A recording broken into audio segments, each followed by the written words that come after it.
Hello mga madam! Ako nga pala si Darren, OFW dito sa Taiwan. Ano nga ba ang basic salary namin dito sa Taiwan bilang factory worker? So ang sahod nga namin dito ay 27,470 NT. So yan nga guys, yung basic salary namin monthly.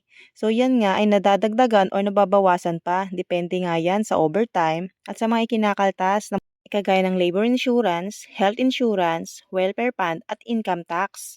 Binabawasan nga din pala kami sa broker's fee. So monthly nga yun guys. So maswerte nga yung ibang mga company na wala na silang mga broker's fee.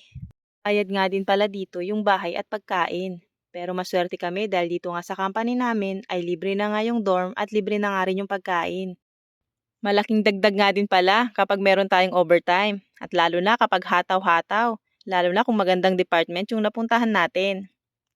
At meron ding night shift allowance na binibigay yung company. Depende nga yan sa oras kasi meron din yung cut-off.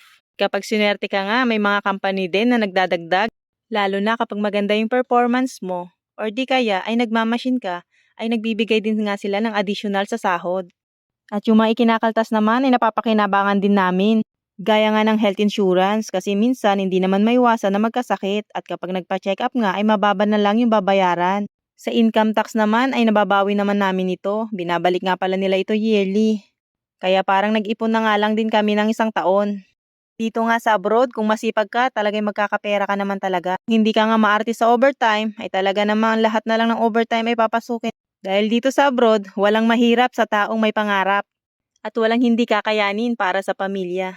Kaya ano pang hinihintay nyo? Apply na rin kayo.